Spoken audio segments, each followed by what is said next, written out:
नमस्कार। आज हम महात्मा गांधी के जीवन और उनकी पूरी यात्रा पर गहराई से बात करेंगे।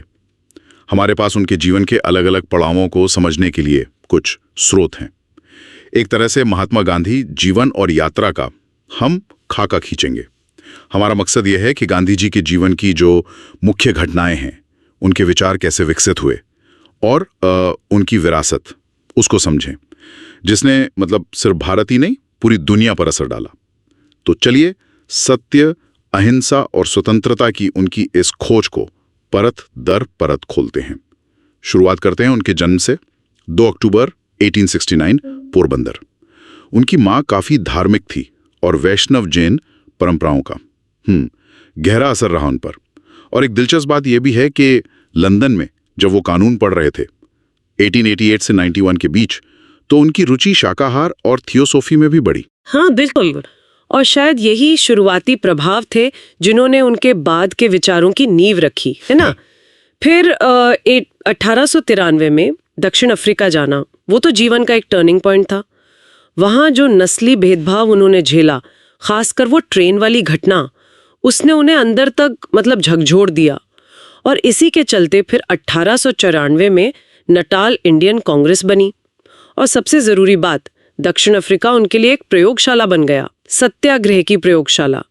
1906 में ट्रांसवाल कानून के खिलाफ उनका पहला अहिंसक प्रतिरोध, वो सिर्फ एक विरोध नहीं था, वो अन्याय से लड़ने का एक नया तरीका था जिसका वो परीक्षण कर रहे थे। अच्छा, तो दक्षिण अफ्रीका ने उन्हें वो हथियार दिया जिससे वो बाद में भारत लेकर आए। हाँ।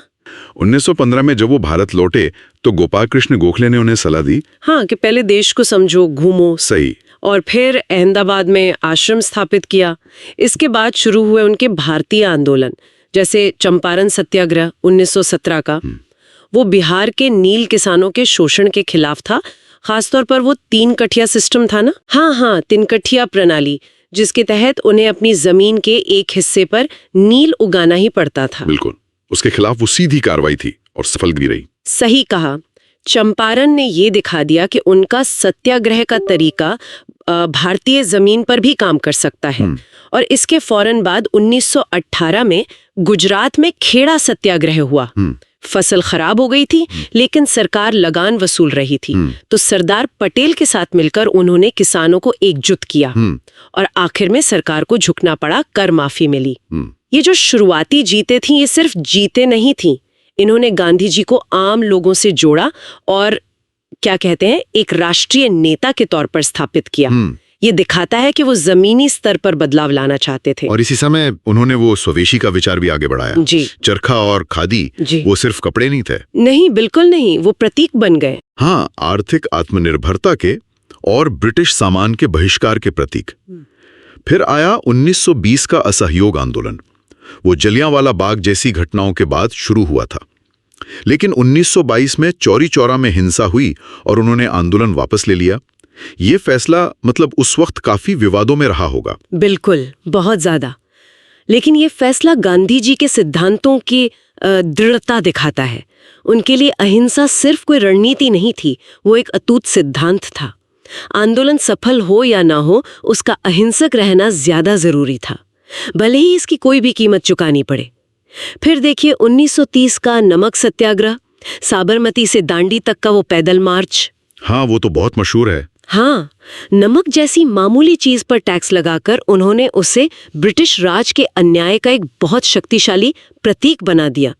इसने पूरे देश को जगा दिया, अभूतपूर्व जन समर्थन मिला।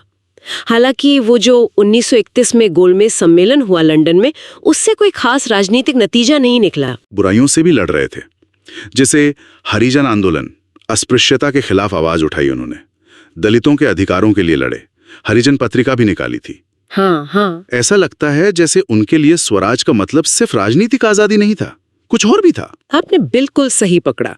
उनके लिए स्वराज का मतलब बहुत गहरा था, राजनीतिक, आर्थिक, सामाजिक और यहाँ तक कि व्यक्तिगत भी। फिर आया 1942 का अंग्रेजों भारत छोड़ो आंदोलन, करो या मरो का नारा। हाँ, वो तो निर्णायक मोड़ था। बिल्कुल, स्वतंत्रता संग्राम का सबसे तीव्र दौर था वो।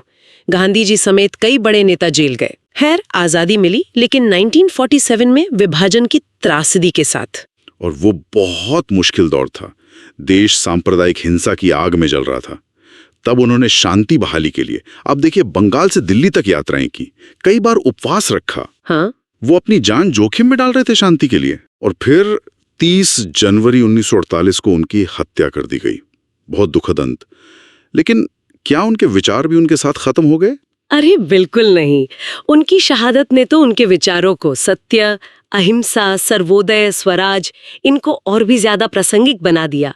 उनका असर भारत तक ही सीमित नहीं रहा, दुनिया भर में फैला। मार्टिन लूथर किंग जूनियर हैं, नेल्सन मंडेला हैं, इन सब ने उनके अहिंसक प्रतिरोध के तरीकों से प्रेरणा ली। अच्छा। हाँ, और इसीलिए संयुक्त राष्ट्र उनके जन्मदिन 2 अक्टूबर को अंतर्राष्ट्रीय अहिंसा दिवस के रूप में मनाता है। उनकी जो आत्मकथा है, सत्य के प्रयोग, वो आज भी उनके जीवन और दर्शन को समझने का एक बेहतरीन जरिया है। तो कुल मिलाकर हम कह सकते हैं कि गांधी जी का जीवन सत्य और अहिंसा के साथ लगातार प्रयोग करने की एक यात्रा थी। दक्षिण अफ्रीका के अनुभवों से लेकर भारत के स्वतंत्रता संग्राम और सामाजिक सुधारों तक उनके तरीकों ने न सिर्फ भारत को आजादी दिलाई, बल्कि पूरी दुनिया में अहिंसक प्रतिरोध को एक नैतिक और शक्तिशाली हथियार के रूप में स्थापित किया। बिल्कुल। और जाते जाते एक सवाल मेरे मन में आ रहा है। गांधी जी ने स्वराज की बात की, जो सिर्फ राजनीतिक नहीं था, बल्कि व्यक्तिगत और सामाजिक आत्मनिर्भरता की भी बात थी उसमें। आज की दुनिया में जहां हम बाहरी चीजों पर इतने निर्भर हो गए हैं, उस गहरे स्वराज के क्या मायने हो सकते हैं, इस पर सोचना चाहिए।